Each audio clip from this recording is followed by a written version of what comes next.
Patrick Jagou, santé d'auteur, la Jagou d'émissions littéraires produite en partenariat avec la Société des auteurs savoyards. Aujourd'hui, j'ai le plaisir d'accueillir Michel Morisseau. Michel Morisseau, où êtes-vous né? Êtes-vous savoyard? Je suis normand et j'ai été saisi par la débauche savoyarde pour des raisons purement professionnelles à la suite de mes études. Et finalement, j'ai voulu commencer mon Tour de France en Haute-Savoie et j'y suis resté 45 ans.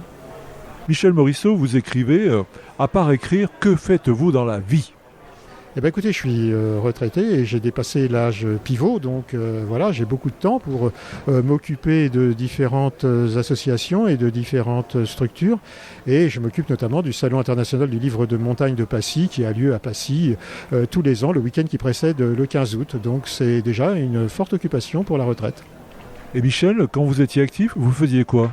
J'étais médecin dans l'un des établissements du plateau d'Assy et je faisais de l'hématologie, de l'oncologie et des soins palliatifs, ce qui m'a donné l'occasion d'écrire au moins 3 livres sur le sujet pour mettre un peu en perspective l'activité professionnelle qui était la nôtre et puis aussi les moments essentiels que l'on vivait qui étaient à la frontière de la vie et de la mort, disons-le. Michel Morisseau, dans quelles circonstances avez-vous commencé à écrire? J'ai toujours vécu parmi les livres. J'étais comme un chat parmi les livres et je n'étais pas dans ma cuisine comme dans le poème d'Apollinaire, mais je me disais que finalement c'était certainement un grand plaisir que d'écrire et que de voir ces ouvrages publiés. Et donc lorsque j'ai fini de boucler ma thèse, j'ai acheté une rame de papier, un stylo et puis j'ai écrit ce que j'avais envie d'écrire et ce qui me passait par la tête. Alors forcément, c'était très inabouti, c'était pas forcément bon. Et puis ensuite, j'ai été happé par cette activité professionnelle et j'ai eu la chance de pouvoir, à un certain moment, prendre un peu de recul par rapport à mon activité professionnelle et de reprendre des études à Sciences Po pendant 1 an où j'ai appris à écrire un peu sur tout et n'importe quoi. Et surtout, on nous mettait un peu l'accent sur le fait d'écrire avec une certaine forme d'élégance, à savoir sujet, verbe, complément et en se gardant des formules amphigoriques et des superlatifs complètement inutiles. Et quand je suis revenu, j'ai travaillé à temps partiel pour dégager un temps partiel pour un collègue qui m'avait remplacé pendant mon absence.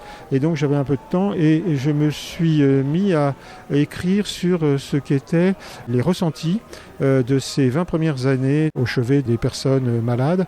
Et j'ai écrit un premier ouvrage sur l'approche des maladies graves qui s'appelle La vie en parenthèse et qui montre quel est le ressenti des malades, quel est leur vécu et ce qu'ils attendent des soignants qui sont autour d'eux et quels sont les justes mots et les bonnes attitudes que les soignants doivent développer à leur contact. Donc Michel Morisseau, pouvez-vous nous parler s'il vous plaît du livre de votre choix?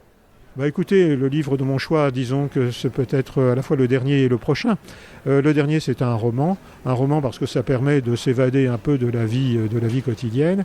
Et puis, c'est un roman qui s'appelle La vie en vrac. Alors, La vie en vrac, pourquoi? Parce que ça me dédouanait de faire un plan et de faire une œuvre de rigueur. Donc, c'était un peu un roman qui était poussé à la va comme je te pousse. Et cela se passe d'abord en mai 68, ça commence en mai 68, et ça finit sur un rond-point des Gilets jaunes. Et c'est une chronique des années 70 que j'ai trouvée plutôt intéressante. Et ce qui m'a donné l'idée de faire ce livre, c'est que j'ai rencontré au cours de ma carrière un certain nombre de personnes qui voulaient absolument tout casser en mai 68 et qui ensuite se sont très confortablement vautrés dans les luxes du pouvoir, de la carrière, etc. Et ça me faisait un peu rigoler parce que finalement, ils ont réussi à réaliser tout ce qu'ils avaient contesté quelques années avant et sans la moindre vergogne et avec le plus grand plaisir. Et je trouvais que c'était plutôt amusant de le mettre en relief. Chers auditeurs, nous parlons aujourd'hui de l'ouvrage de Michel Morisseau, intitulé La vie en vrac, publié aux éditions Claude Alézieux. Michel Morisseau, je vous remercie. Voilà, Santé d'auteur, c'est fini pour aujourd'hui. Au revoir les amis et à la semaine prochaine si ça vous dit. Oui, bien, merci. Et puis rendez-vous au prochain livre qui s'appelle Une ou deux vies pour pas grand-chose et qui parle de ces gens qui, finalement, traversent la vie sans qu'ils intéressent qui que ce soit et qui ont, sinon des richesses, du moins, une vie qui est la leur et que l'on doit respecter en tant que telle.